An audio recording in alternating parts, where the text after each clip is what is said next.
오늘 말씀은 창세기 41장입니다. 창세기 41장에는 무슨 내용이 나오는지 한번 봅시다. 만 2년 후에 파라오가 꿈을 꾼즉 자기가 나일 강가에 서 있는데 꿈을 꿨어. 나일 강가에 서 있는데 보니 아름답고 살찐 7 암소가 강가에서 올라와 갈밭에서 뜯어먹고 그 뒤에 또 흉하고 파리한 다른 7 암소가 나일 강가에서 올라와 그 소와 함께 나일 강가에 서 있더니, 자, 등장인물은 소들이에요. 소가 떼로 있는데요. 살찐 7 암소가 놀고 있는데 갑자기 누가 봐도 뼈마른, 요즘 유행하는 그 뼈마른 암소들이 올라와서 7 소를 잡아먹은 거야. 그러고 나서 잠이 깼어. 다시 또 잠이 들었어. 헉헉거리다가 또 잠들었어. 그러니 한 줄기에 무성하고 충실한 7 이삭이 나오고, 어떤 충실하고 잘 여문 곡식이 7 이삭이 나왔다가 그 후에 또 가늘고 동풍에 마른 7 이삭이 나오더니 그 가는 7 이삭이 무성하고 충실한 7 이삭을 삼킨지라 바로가 깼어. 딱 악몽이지. 악몽 깨면 일어나서 어떻게? 땀을 일단 흘리지. 헉헉거리고, 그리고 또 이런 꿈은 까먹는 게 아니라 자꾸 생각나. 자꾸 생각나. 아침에 그의 마음이 번민해요. 그러니까 아침에 일어나는데도 꿈 내용이 생생하고 이게 분명히 뭔가 있는데 몰라. 안 알려줌이지. 이 꿈을 주신 분은 하나님이시고 이 파라오의 마음을 번민하게 만든 것도 역시 하나님이셔. 자, 그래서 이제 사람을 보내서 애굽의 점술가와 현인들을 모두 불러 머리가 좀 돌아가는 사람들 다 일로 와. 데리고 와. 그들에게 꿈을 말했었는데 그것을 파라오에게 해석하는 자가 한 마리도 없는 거야. 갑자기 술 맡은 관원장이 파라오에게 말하여 이르되, 내가 오늘 내 죄를 기억하나이다. 그제서야 이제 기억났지. 그 전에 사실 비포 스토리가 좀 있는데, 요셉이가 지금 죄를 뒤집어 쓰고 감옥에 갇혀 있는데 그때 두 관원장의 꿈을 해석해 줬는데 그대로 됐어. 근데 사람이 자기가 그 상태가 좋아지니까 까먹은 거야. 그러고 있다 갑자기 파라오가 꿈을 꾸니까 그때 일이 그제서야 기억난 거지. 맞다. 제가 감옥에 옛날에 저기 아시잖아요. 파라오님께서 저 복직시켜주기 전에 웬 놈이 하나 있었는데, 웬 애굽이 아니라 저기 어디지? 히브리인이 하나 있었는데 걔가 제 꿈을 해석해 주는데 그대로 됐거든요. 얘가 진짜 용하다니까요. 한번 보시라니까요. 이렇게 된 거야. 그래서 바로께서 종들에게 놓아서 나와 떡 굽는 관원장을 친위 대장의 집에 가두셨을 때 나와 그가 하룻밤에 꿈을 꾼즉 각기 뜻이 있는 꿈이라. 그곳에 친위 대장의 종된 히브리 청년이 우리와 함께 있기로 우리가 그에게 말하매 그가 우리의 꿈을 풀되 그 꿈대로 각 사람에게 해석하더니 그 해석한 대로 돼서요. 저는 복직되고 걔는 매달려 죽었습니다. 이렇게 된 거죠. 이에 바로가 사람을 보내어 요셉을 부르매 그들이 급히 그를 옥에서 내놓은지라. 냄새 너무나. 그지? 씻겨야겠지? 요셉이 곧 수염을 깎고 면도를 딱 하고 그의 옷을 갈아입고 파라오에게 앞에 나아간 거야. 파라오가 요셉에게 이르되 내가 꿈을 꿨는데 해석하는 자가 아무도 없네. 들은즉 너는 꿈은 들으면 능히 푼다 하더라. 요셉이 바로에게 대답하여 이르되 내가 아니고요 하나님께서 편안한 대답을 하실 겁니다. 자, 바로가 요셉에게 이르되 내가 꿈에 이제 얘기한 거야. 아까 뭐 암소가 와서 잡아먹히고 뭐 이렇게 했어. 이게 도대체 뭔지 모르겠어. 한 거야. 요셉이 25절 바로에게 아뢰되 바로의 꿈은 하나입니다. 너가 꿈을 2개 꿨지만 실질적으로 그 꿈은 하나를 얘기하는 건데 하나님이 그가 하실 일을 바로에게 보이심이니이다. 자, 7 좋은 암소는 7회요. 7 좋은 이삭도 7회니. 자, 7년을 얘기하고 있죠. 공통적인 기간은 7년을 얘기하고 있는데 이 7년 동풍에 그 다음에 그 후에 올라온 파리하고 흉한 7소도 역시 7년이고 동풍에 말라 속이 빈 7 이삭도 역시 7회 흉년이니 지금 이 7과 7은 풍년과 흉년을 얘기하고 있는 거야. 내가 바로에게 이르기를 하나님이 그가 하실 일을 누구에게 보인 거냐면 파라오. 자, 중요한 점은 파라오의 하는 일이 뭐예요? 이 세상 임금이야. 당시 제일 잘 나가던 전 세계에서 넘버 1 왕국의 대빵이야. 그가 꿈을 꾸는데 7년간 풍년이 있고 그 뒤는 뭐가 오는 거야? 7년간의 흉년이 있다라는 걸. 자, 후에 7해 흉년이 들므로 애굽 땅에 있던 그 전에 풍년을 다 잊어버리게 될 정도로. 그러니까 이게 풍년이 잘 나가다 갑자기 어떻게 되는 거야? 흉년이 오는데 너무 흉년이 있어서 우리가 언제 풍년이냐 이렇게 되면서 아이고 배고파라 이렇게 될 정도로 되는 거야. 자, 파라오께서 꿈을 2번 겹쳐 꾸신 것은 하나님이 이 일을 정하신 거야. 확정하신 거고 이 일을 속히 행하시리니 이제 너는 어떻게 하라 이거야? 지금 파라오 형님께서 빨리 좀 머리 돌아가시는 사람을 불러서 대비를 안 하면 큰일 나겠습니다라고 한 거야. 그러니까 이제 파라오가 지금까지 쭉 말을 듣다 보니까 네가 해 이렇게 된 거지. 네가 해. 그러니까 내 반지 빼줄 테니까 너 넘버 2, 너 위에 나만 있어. 그래도 난 넘버 1으로 있어야 되니까 나 넘버 1, 너 넘버 2. 이제부터 네가 다 알아서 해. 난 모르겠어. 이러고 빠진 거야. 그래서 요셉이 그 아침까지 뭐였어? 그냥 죄인, 프리즈너였다가 하루아침에 넘버 2가 돼버린 사건. 많은 교인들이 굉장히 좋아라 하는 구절이야. 왜냐면 사람들이 좋아하는 뭐가 있어? 인생 역전 스토리가 딱 있잖아. 그지? 한 방에 그래서 우리 많은 믿는 권사님들 집사님들이 우리 아들이 요셉처럼 되면 좋겠어요. 막 이렇게. 근데 사람들이 까먹고 있는 게 있지. 그 전에는 죄인이었었지. 하여튼 그래서 복을 막 어마어마하게 받는 구절로 유명해서 대부분 교회 좀 다니신 분들은 모르는 게 없는 구절이야. 하영이는 대충 어느 정도 눈치를 채고 있죠. 이미 어저께 아빠가 어저께 저에게 스포일러를 좀 했기 때문에 이미 알고 있는데, 자, 이 애굽 땅에, 이집트 땅에 풍년과 흉년이 온다라는 건 단순히 그 당시에만 있었던 해프닝이 아니라 장래일의 그림자일 가능성이 굉장히 높아. 왜냐면 하나님께서는 이 뒤에 오는 무슨 사건이 있어요? 출애굽 사건이 있죠. 지금 여기는 출애굽되기 한참 전이야. 그래? 왜냐면 이 당시 왕이 누구야? 요셉을 넘버 2로 만든, 다시 말해 어떤 왕이냐면 굉장히 유대인들에게 선하던 왕이야. 근데 이 왕이 죽고 또 다른 왕이 눌러앉자. 얘가 딱 보니까 히브리인들은 왜 이렇게 쪽수가 많아? 거기다 얘네들 전투력도 세단 말이야. 그래서 그러니까 다 죽이려고 작정을 하는 그 일이 일어나지. 결국 그 뒤로는 망해. 그러니까 이 애굽이란 나라는 바빌론 왕국, 다시 말해 이 세상 전체를 상당히 예표하는 그런 그림자적인 위치를 수행하고 있어. 자, 그런데 말입니다. 자, 아빠가 어저께 살짝 보여줬었죠. 네. 엄마도 봤는지 모르겠는데 지금 다시 한번 보여드릴게요. 자, 볼게요. 이게 원래인데, 자, 이 사진에 보면 Calf with 7 on its head. 머리에 뭐라고 쓰여있어? 7.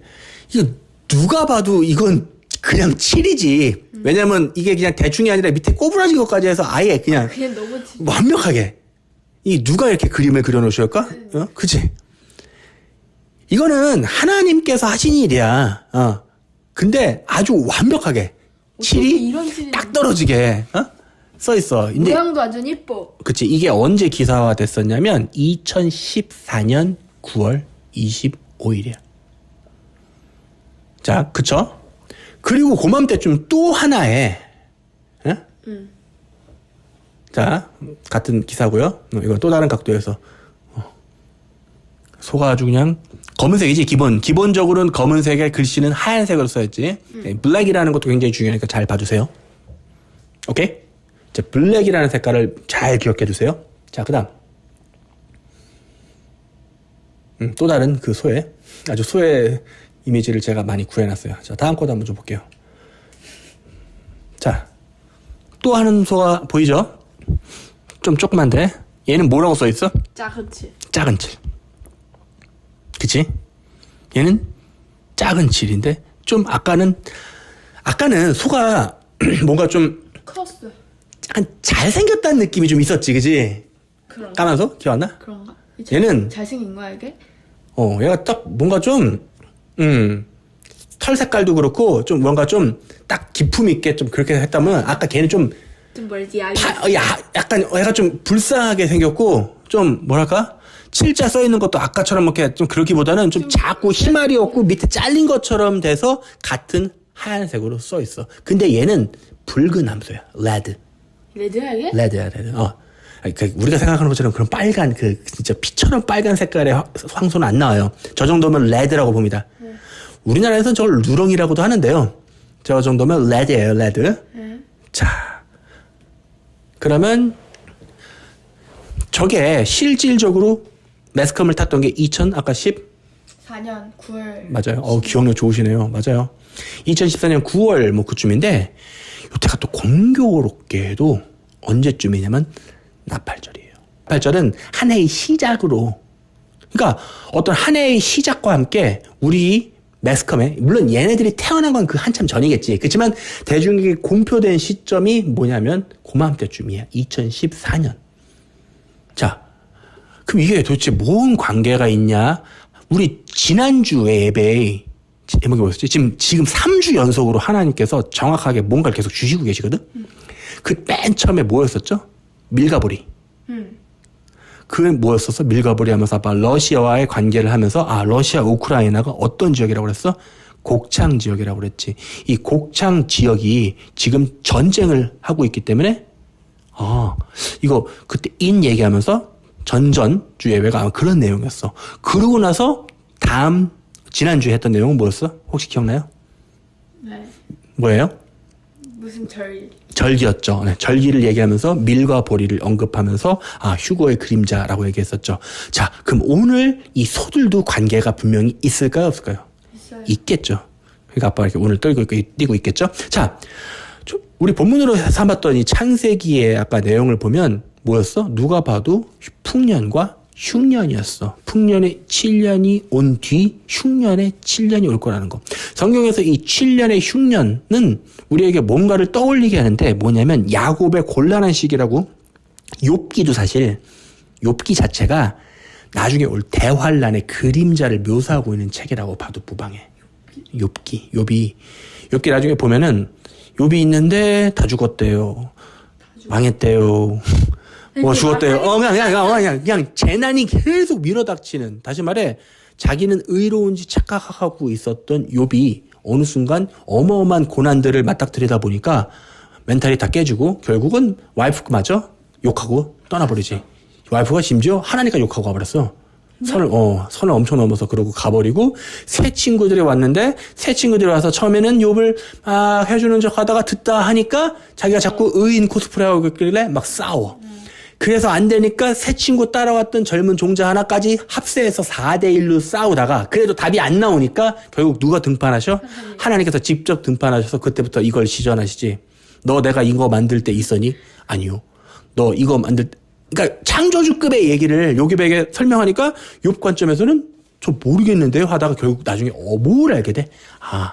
내가 지금까지 바라보던 창조주와 내가 직접 내 앞에서 대화 나누며 정말 이제야 창조주를 알겠습니다.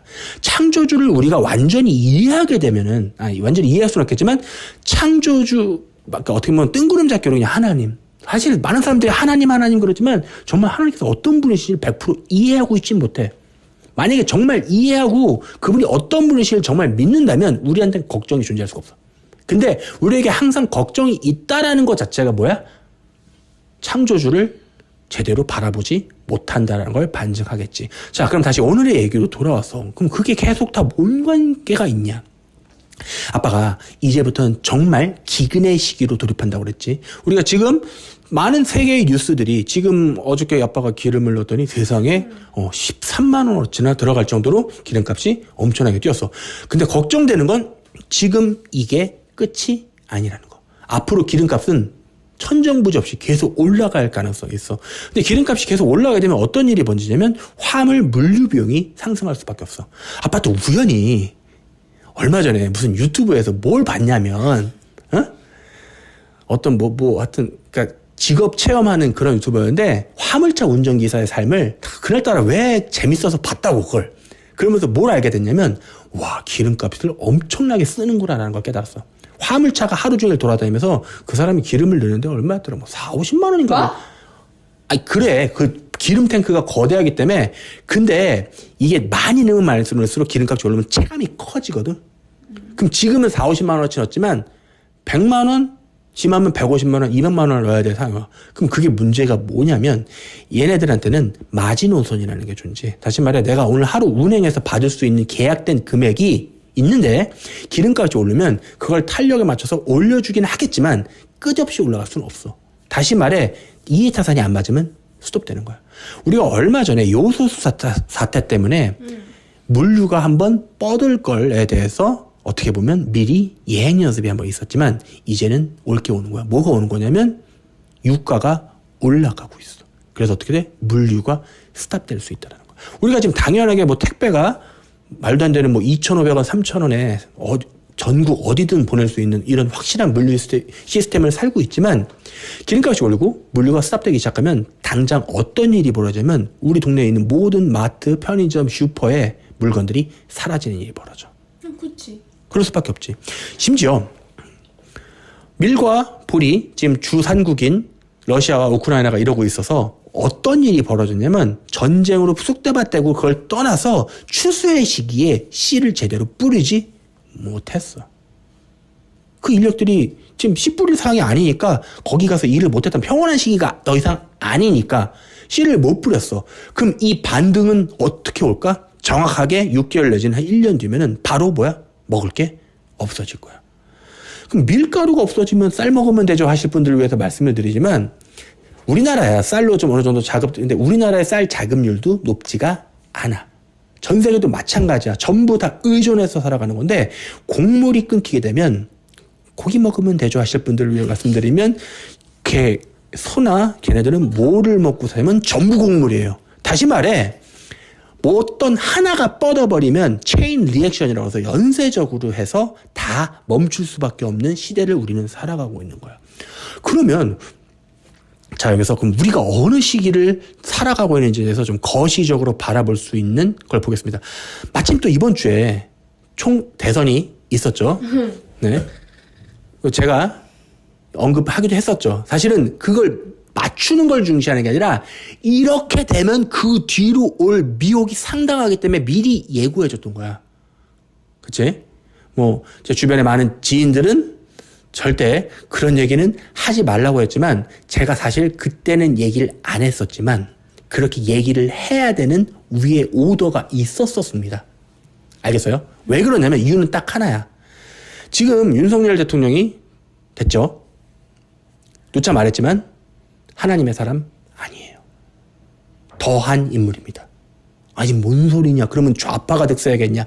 하나님 앞에서 좌우는 중요하지 않습니다. 그리고 더군다나 지금 이 시대의 대통령은 하나님 관점에서는 종말에 앞서서 많은 사람들 담금질하기 위한 다시 말해 악의 도구지 하나님께서는 악인도 쓰시고요. 의인도 쓰세요. 그리고 지금 같은 경우는 특별히 사람들을 어려운 시기로 곤란한 시기로 끌고 들어갈 인물에 더 가깝습니다.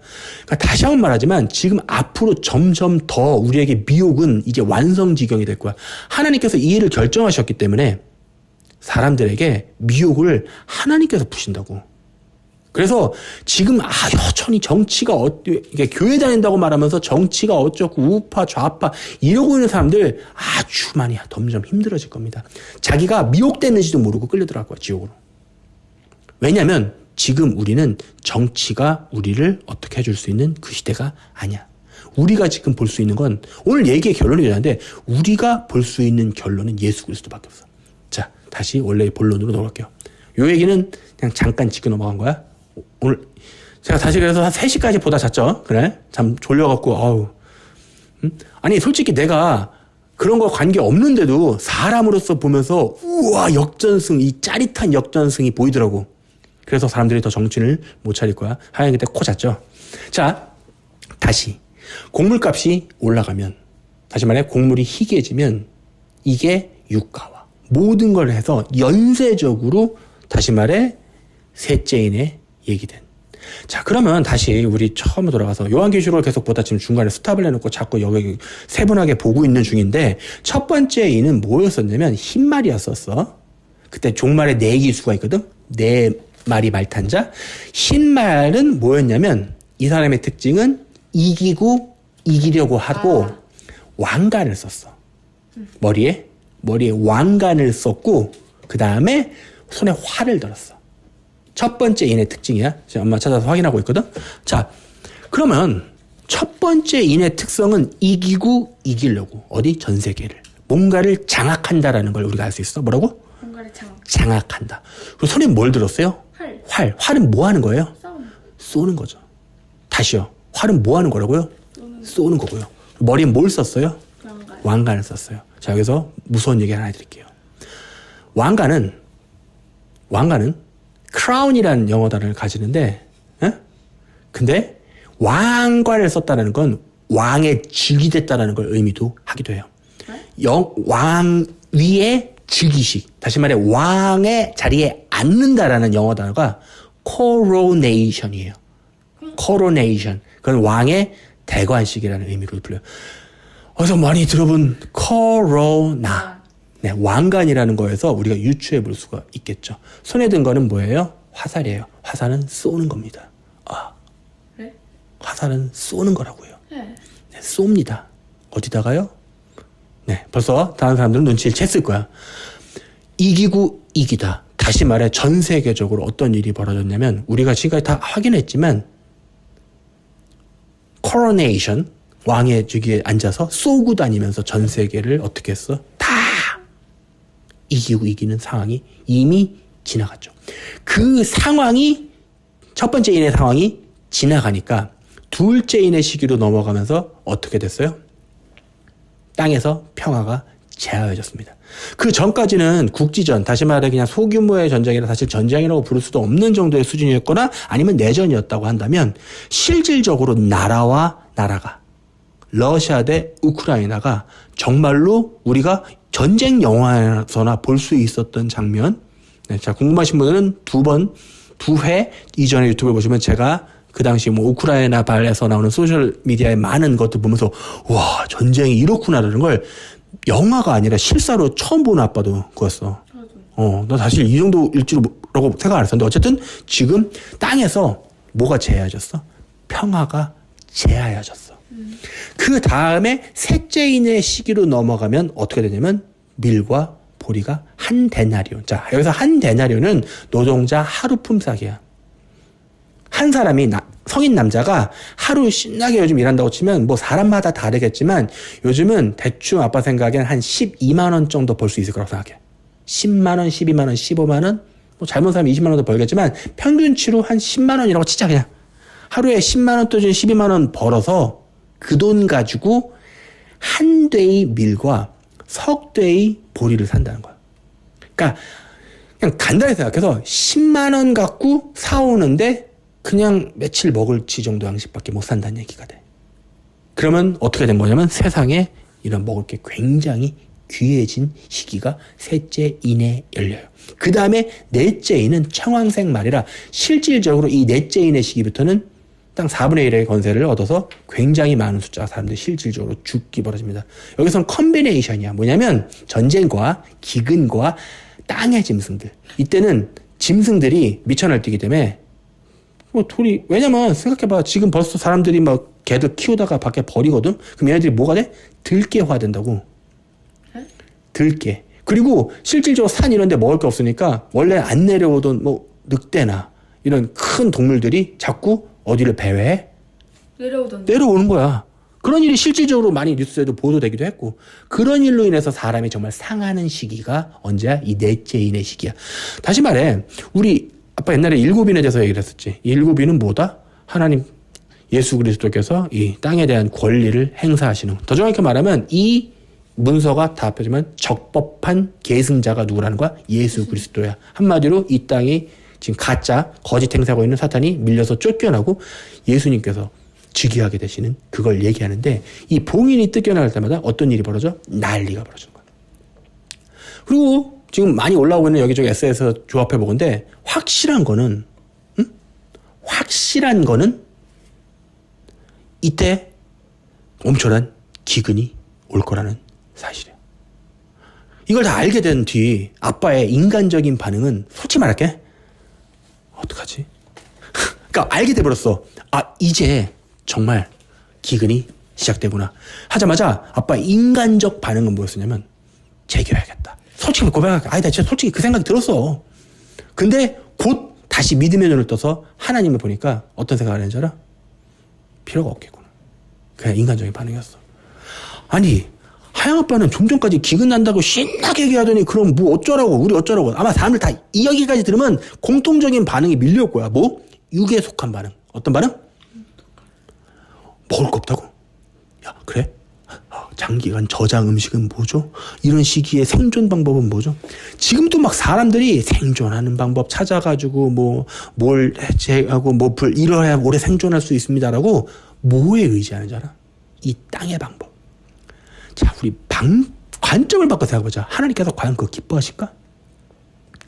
그럼 왜 하나님께서는 자꾸 이렇게 난리의 소문만 듣게 하시는 걸까? 왜 우리한테 당장 오는 게 아니라 소문을 자꾸 들게 할까? 난 이유는 딱 하나야. 하나님의 관점에서 볼까? 너희들 이런 소문을 듣는데 그때 무엇을 의지하니? 그게 너네의 주인이야. 다시 난리가 난대. 먹을 게 없어진대.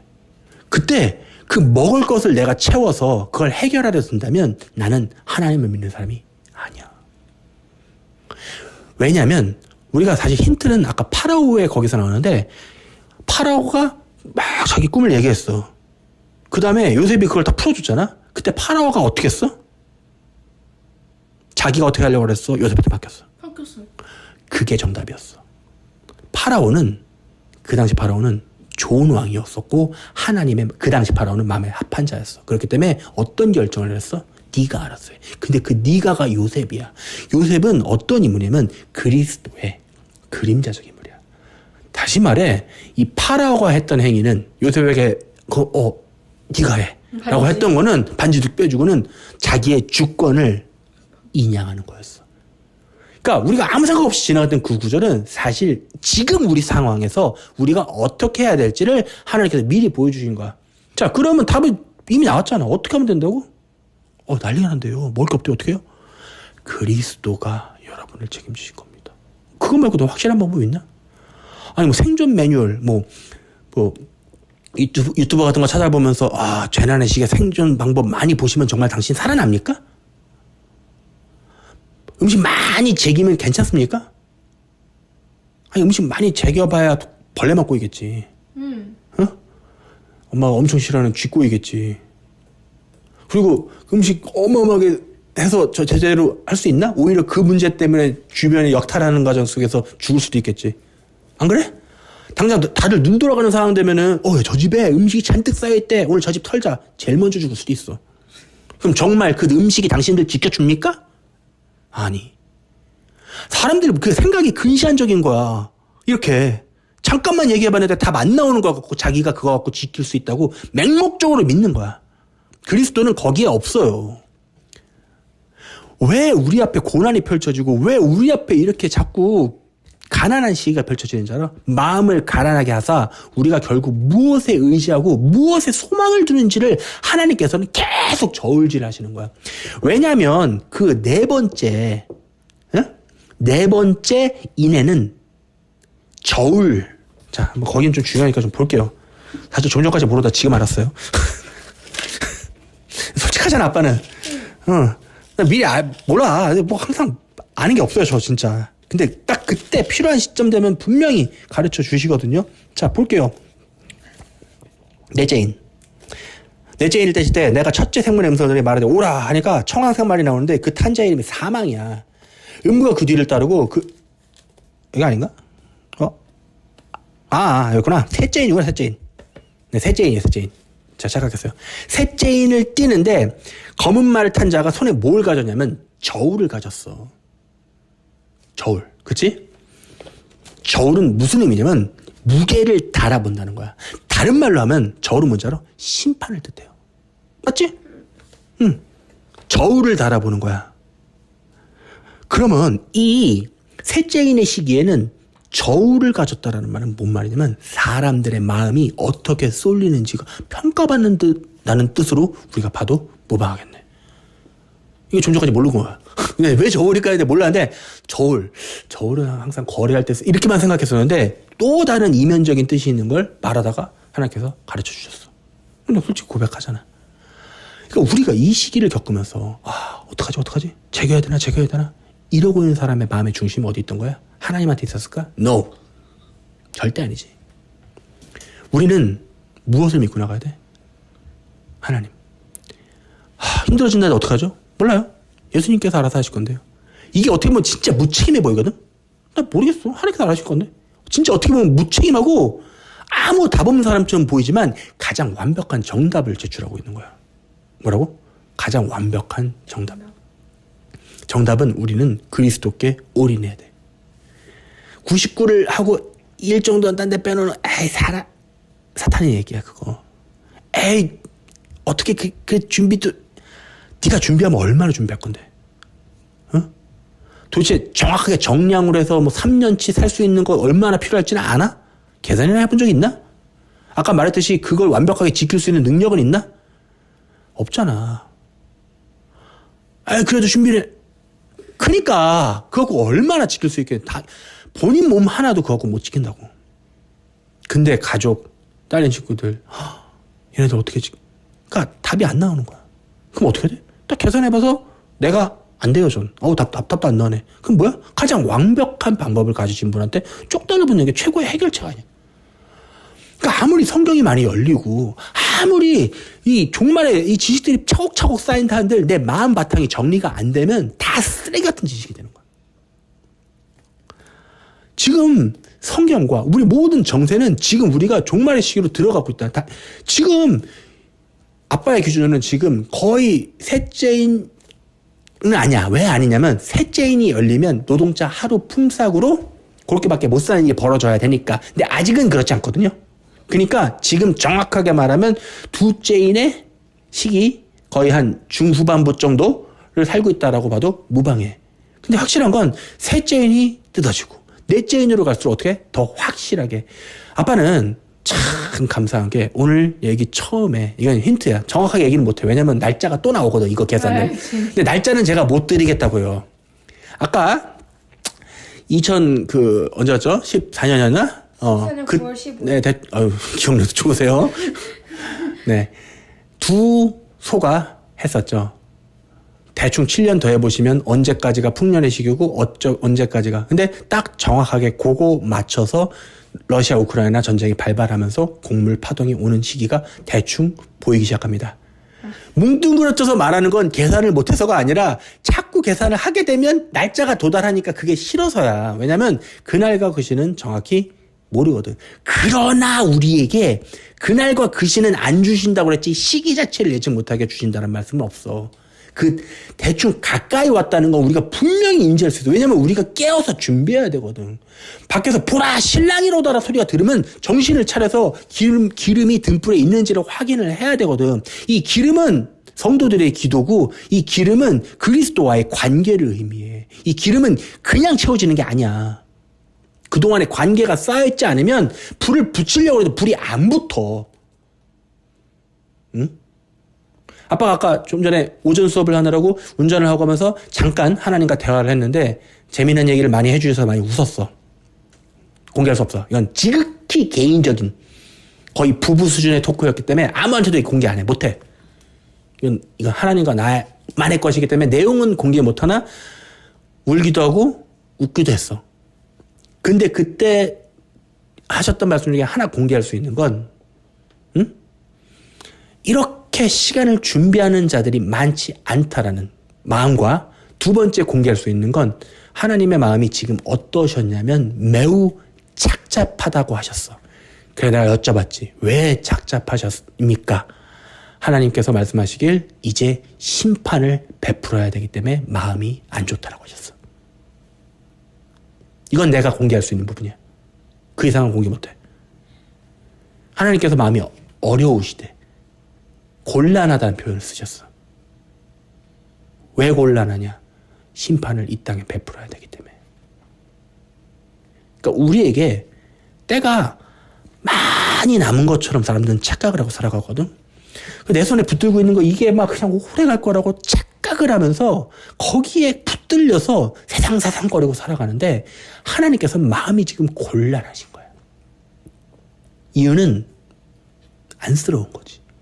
그치만 확실하게 심판을 시행하실 거라고 말씀을 하셨어. 그래서 아빠가 왜요? 좀 했더니 하나님께서는 지금까지 시간을 충분하게, 그냥 충분이 아니라 너무나 충분하게 확실한 기간을 줬기 때문에 하나님께서는 이 심판에 대한 당위성이 뭐냐면 당연히 그렇게 해야만 하는 분명한 이 논리라고 해야 되나? 적법한 이유를 가지고 계신 거예요. 하나님께서는 절대자시지만 그냥 자기 맘대로 일을 하신 절대 않으셔.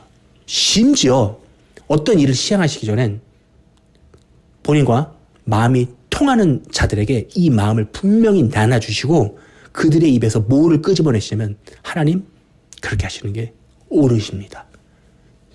아빠도 그런 고백을 똑같이 했거든. 맞습니다 하나님. 그렇게 하시는 게 옳겠네요.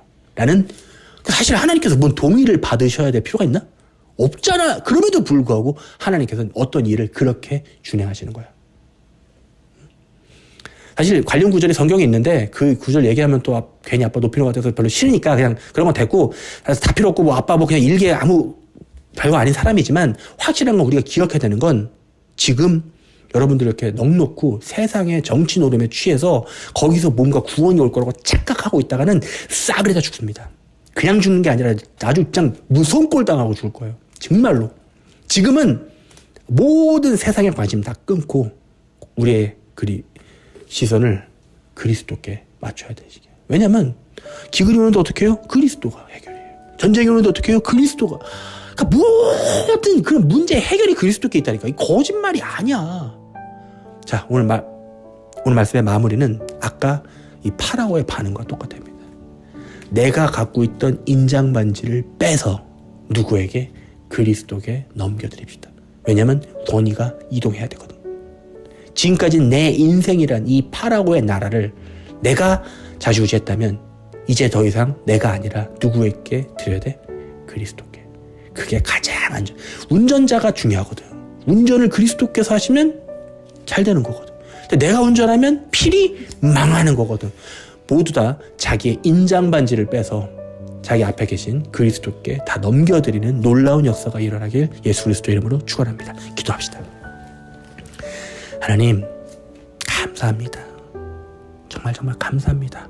우리가 고난과 종말과 이 묵시의 세상 속을 살고 있으나 그러나 감사한 것은 이 모든 우리 앞에 있는 이 고난의 해결책이 우리와 함께 계시어서 너무나 다행입니다. 예수 그리스도라는 그 완벽한 열쇠를 우리 앞에 계시해 주시고 또 친히 우리 앞에 항상 안위하여 주셔서 너무나 감사합니다.